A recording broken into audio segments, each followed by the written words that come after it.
Okay okay, നിങ്ങള് എന്റെ ഫൈനാൻസിലേക്ക് ഒന്ന് ചെന്നാ മതി. എത്ര രൂപ വേണമെന്നാ പറഞ്ഞേ?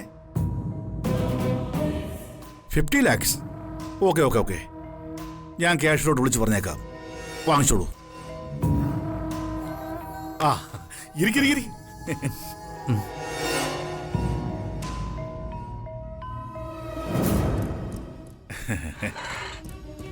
എന്റെ പേര് സ്വാമിനാഥൻ. നിങ്ങളുടെ പേര്? ഞാൻ വൈശാഖ്. ഓ, ഇത് മൈഥിലി. മാരേജ് കഴിഞ്ഞിട്ട് അധികം നാളായിട്ടില്ലെന്ന് പ്രത്യേകം പറയണ്ടല്ലോ അല്ലേ?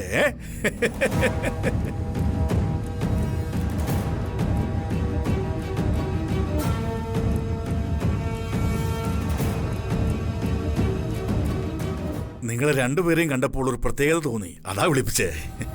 എന്റെ ഒരു സിസ്റ്ററേ ഈ കുട്ടിയെ പോലെ തന്നെ ഇരിക്കും. പേരിനും സാമ്യമുണ്ട്. അവളുടെ പേര് മാനസി എന്നാ. അവളിപ്പോ ലണ്ടനില്ല.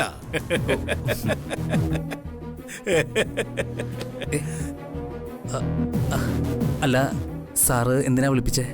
ആ അതാണ് പറയാൻ പോകുന്നത്. എന്റെ ജുവലറിക്ക് ഞാൻ ഒത്തിരി ആടുകൾ ചെയ്തിട്ടുണ്ട്.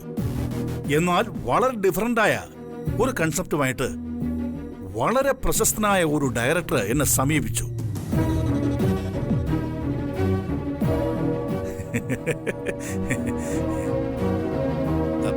സാധാരണക്കാരുടെ ലുക്കുള്ള സ്ത്രീകളെ വെച്ച് വർക്ക് ചെയ്യുന്ന ഒരു ആടായിട്ടാണ് ഞങ്ങൾ അതിനെ ഉദ്ദേശിക്കുന്നത്. പക്ഷേ കനകത്തിന്റെയും തനി തങ്കത്തിന്റെയും നിറമുള്ള ഒരു കുട്ടിയെ ഞങ്ങൾക്ക് വേണം.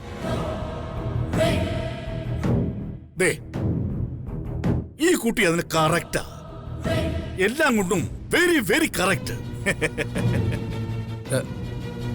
നല്ല പ്രതിഫലവും തരാം.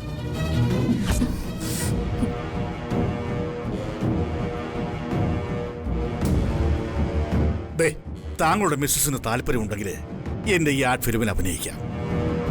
അഭിനയിച്ചാൽ വളരെ വളരെ സന്തോഷം.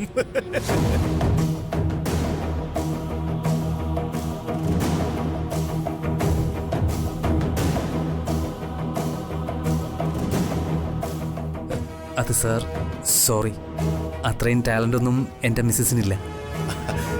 ഇതിന് ടാലന്റിന്റെ പ്രോബ്ലം ഒന്നും ഉദിക്കുന്നില്ല. വേണ്ട സാർ, അത് പറ്റില്ല. Okay okay.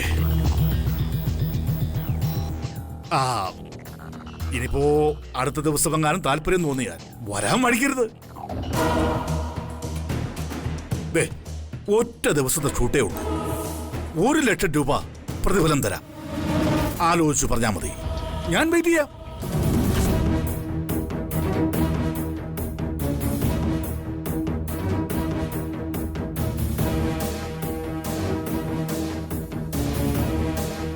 വൈശാഖൻ പോ. ശരി സാർ.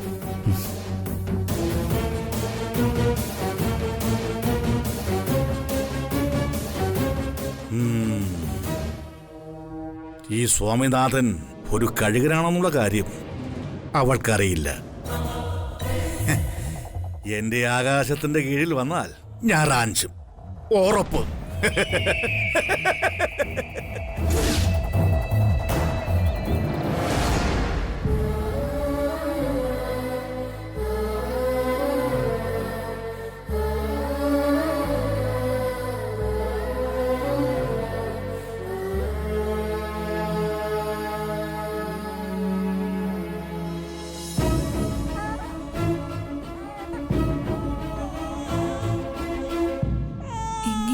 കുളിപ്പിക്കേണ്ടത്?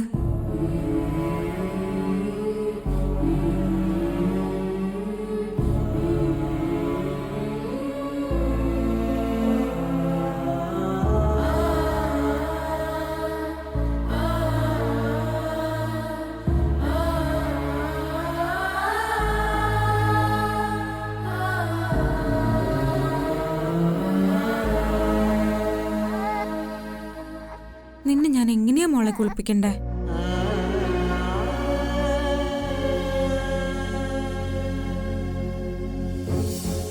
ഞാൻ എന്ത് ചെയ്യും?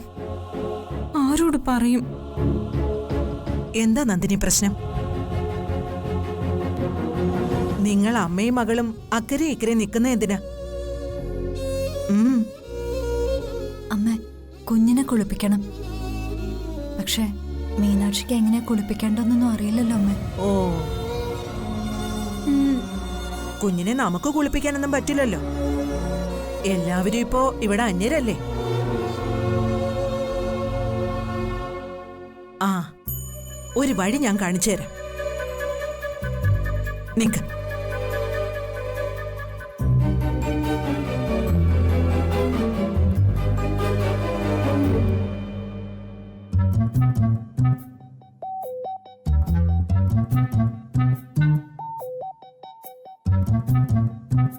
നന്ദിനി, നീ പോയി ആ സോപ്പും വെള്ളവും എണ്ണയൊക്കെ എടുത്തോണ്ട് വാ.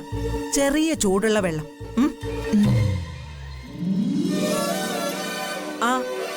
ആ അതിഥിയെ കുളിപ്പിക്കാൻ ഉപയോഗിച്ച പാത്രം ഇങ്ങെടുത്തോ. ആ, ചെൽ.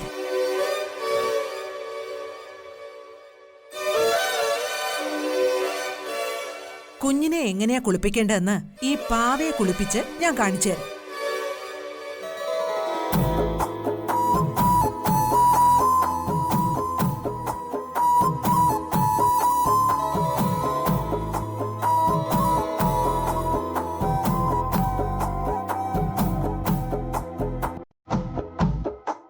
ദേ കണ്ടോളൂ.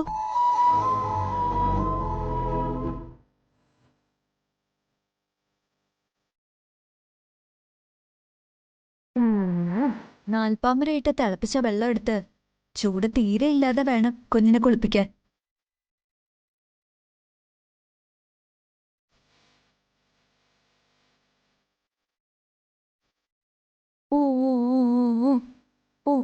ഒന്നുമില്ല.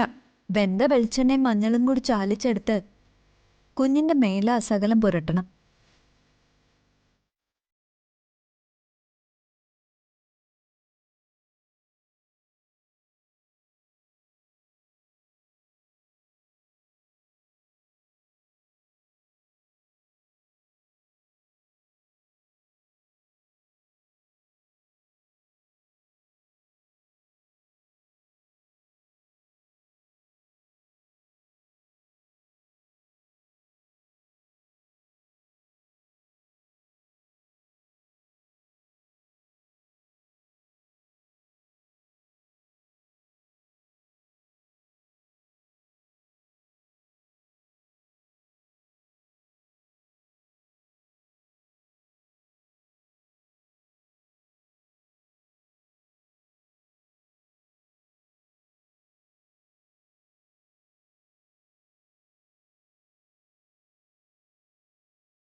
ഇതാണല്ലേ ഇവിടെ നടക്കുന്ന പരിപാടി.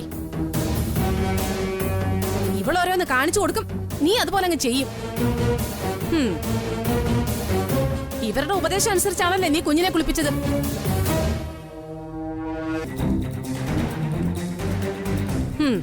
ഇതിപ്പം ഞാൻ കാർത്തിയോട് പറഞ്ഞു കൊടുക്കും. അവനിത് സഹിക്കില്ല. അവൻ സഹിച്ചാലും ഞാൻ ഒട്ടും സഹിക്കില്ല. സാവിത്രി, വെറുതെ പ്രശ്നം ഉണ്ടാക്കരുത്. പ്രശ്നം ഉണ്ടാക്കും. ഈ ഏർപ്പാടേ ഞാനിവിടെ സമ്മതിക്കില്ല. നോക്കിക്കോ, ഇന്നിവിടെ ഒരു യുദ്ധം നടക്കും.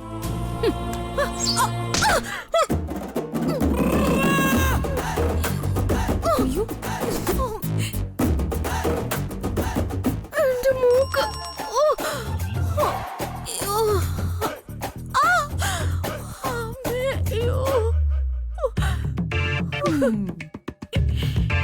എത്ര പെട്ടെന്നോ യുദ്ധം അവസാനിച്ചത്. പണ്ടൊക്കെ ദൈവം പിന്നെ പിന്നായിരുന്നു. ഇപ്പോ അപ്പോഴപ്പോഴാണ്.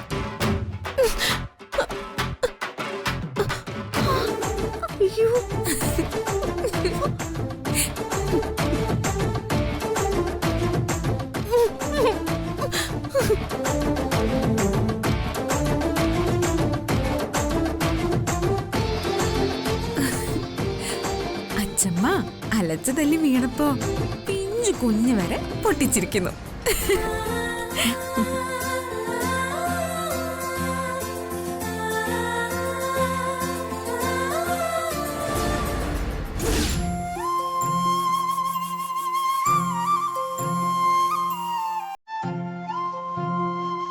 ദേവി,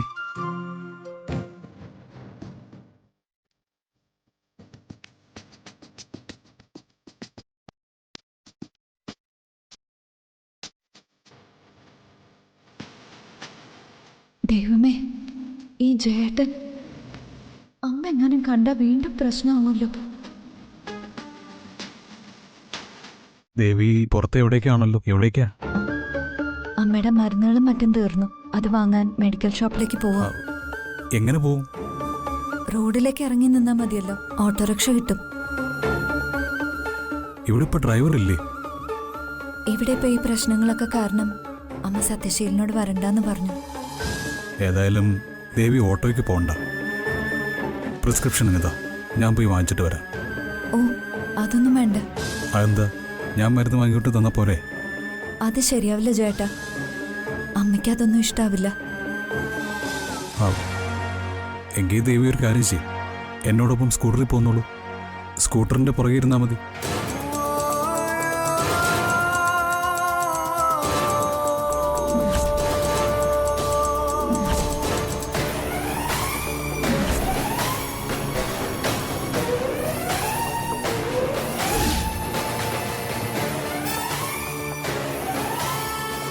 ഏയ്, അതൊന്നും വേണ്ട. ദേവി, ദേവി, എനിക്കറിയാം എൻ്റെ ദേവിയുടെ മനസ്സ്. അത് ഞാൻ നന്നായിട്ട് വായിക്കുന്നുമുണ്ട്, എനിക്ക് മനസ്സിലാവുന്നുമുണ്ട്. ഓരോ പ്രാവശ്യവും ഞാൻ നിന്റെ മുമ്പിലേക്ക് വരുമ്പോൾ നിന്റെ മനസ്സിലൂടെ കൊടുങ്കാറ്റിൻ്റെ വേഗതയിൽ മിന്നിമറയുന്ന ഓർമ്മകൾ.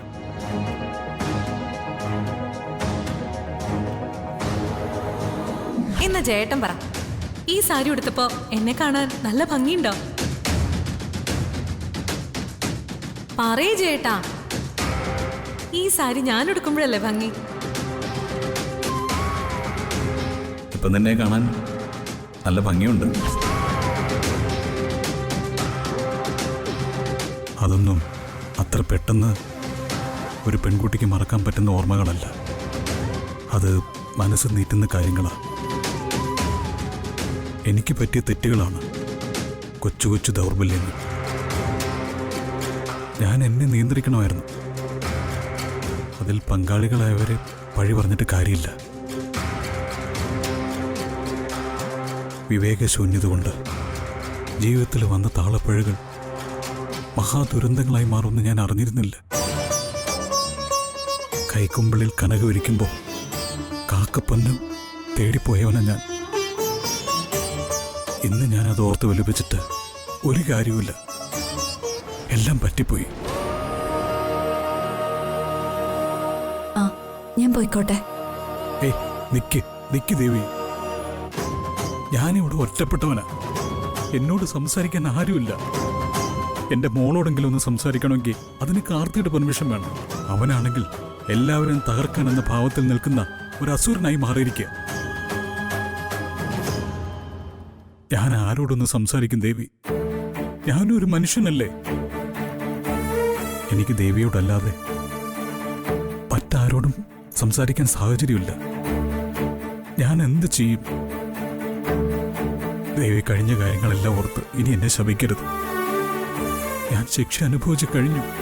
2 തീരങ്ങളിലായി പോയി നമുക്കിനി ഒരേ ഒരു കാര്യം മാത്രമേ ജീവിതത്തിൽ സംസാരിക്കാൻ പറ്റൂ. അത് മീനാക്ഷിയുടെ കാര്യോ? അല്ലാതെ ഒരു കാര്യവും നമ്മൾ സംസാരിക്കരുത്. ഇതെന്റെ അപേക്ഷ.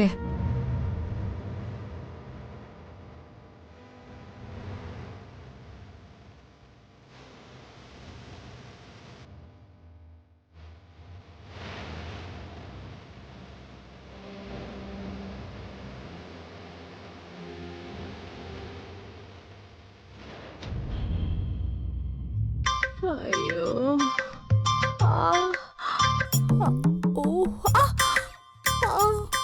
അയ്യോ സാവിത്രി, എങ്ങനുണ്ട്?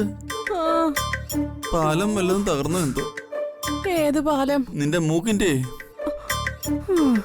ഇല്ല. പല്ലു വല്ലതും ഇളകിയിട്ടുണ്ടോ? ഇല്ല. തലയോട്ടിക്ക് എന്തെങ്കിലും തകരാറ് സംഭവിച്ചിട്ടുണ്ടാവൂ? ഊതുവാണോ? ഇല്ല, എന്റെ ഭാര്യയല്ലേ. വല്ല ആശുപത്രിയിലും കൊണ്ട് അഡ്മിറ്റ് ആക്കണോന്ന് അറിയാൻ വേണ്ടി ചോദിച്ചെന്നേ ഉള്ളൂ. എന്റെ ശവം കാണാൻ നിങ്ങൾക്ക് കൊതിയായി. എന്റെ സാവിത്രി, ഇനിയെങ്കിലും നീ ആ മീനാക്ഷിയുടെയും കുഞ്ഞിന്റെയും പുറകിന് പോകാതെ നീ നിന്റെ സ്വന്തം കാര്യം നോക്ക്. തെന്നി വീണുന്ന് കരുതി ആരും എന്നെ ഭരിക്കാനോ കൊച്ചാക്കാനോ വരണ്ട. ഇതുകൊണ്ടൊന്നും സാവിത്രി അടങ്ങില്ല. മീനാക്ഷി ഒരു പാഠം പഠിപ്പിക്കാതെ ഞാൻ വിശ്രമിക്കില്ല. അയ്യോ, കണ്ടവർക്ക് വേണ്ടി മധ്യസ്ഥം പറയാൻ വന്നാലേ നിങ്ങളോടും എന്റെ സ്വഭാവം ഇത് തന്നെയായിരിക്കും. ഓ, ചിലരങ്ങനെ കണ്ടാലും കൊണ്ടാലും പഠിക്കത്തില്ല. എന്നാ നിന്നോട് ഞാനൊരു കാര്യം പറയാം. നീയും നിന്റെ മകനും കൂടി ഈ വീട്ടിൽ കാട്ടിക്കൂട്ടുന്ന ഈ അസംബന്ധം അവസാനിപ്പിക്കണം. അല്ലെങ്കിൽ അതിന്റെ ആഫ്റ്റർ എഫക്റ്റ് അതിദയനീയമായിരിക്കും. ഒടുവിൽ നിനക്ക് വേണ്ടി കരയാൻ നീ മാത്രമേ ഉണ്ടായിരിക്കുള്ളൂ. ഇത്രയും നാള് നിന്നെ സഹിച്ചൊരു മനുഷ്യന്റെ വാക്കായിട്ട് കാണണ്ട. നിന്നെ സ്നേഹിച്ച നിന്റെ ഭർത്താവിന്റെ ഉപദേശമായിട്ട് കണ്ടാ മതി.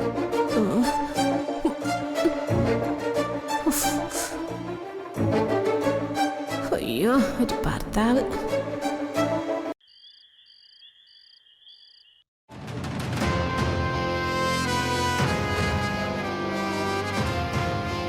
ഇവിടെ ആരും ഇല്ലേ?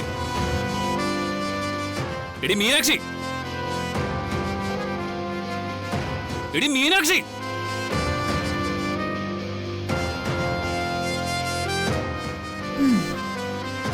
എന്താണ് എടി മീനാക്ഷിക്ക്? ഞാൻ എടിയെന്ന് വിളിച്ചത് നിനക്കങ്ങോട്ട് ഇഷ്ടപ്പെട്ടില്ലായിരിക്കും. തൽക്കാലം നിങ്ങളെ വിളിക്കുന്നതൊക്കെ കേട്ടല്ലേ പറ്റൂ. ഒരു വലിയ ട്രാപ്പില് ഞാൻ വന്ന് പെട്ടിരിക്കല്ലേ. കൂടുതൽ ഇങ്ങോട്ട് പ്രസംഗിക്കാനൊന്നും നിൽക്കണ്ട. തൽക്കാലം ഞാൻ പറയുന്നൊക്കെ നീ അങ്ങ് അനുസരിച്ചാ മതി. Yes sir. നീ എന്താ കളിയാക്കാണോ? ശരി സാർ എന്ന് പറഞ്ഞാലേ കളിയാക്കലാണെന്ന് ഞാൻ അറിഞ്ഞില്ല സാർ. ഞാനൊരു പോലീസ് ഓഫീസറാ. ആ കാര്യം മറക്കണ്ട. എല്ലാ പോലീസ് ഉദ്യോഗസ്ഥന്മാരും ഇതുപോലത്തെ ഭർത്താക്കന്മാരാണെങ്കിൽ അവരുടെയൊക്കെ ഭാര്യമാരുടെ അവസ്ഥ എത്ര ശോചനീയമായിരിക്കും. എന്താടി പറഞ്ഞത്? ഒരു എക്സാമ്പിൾ പറഞ്ഞതാ. ഫുഡ് എടുത്ത് വെക്ക. എന്തോ? ഫുഡ് എടുത്ത് വെക്കാൻ.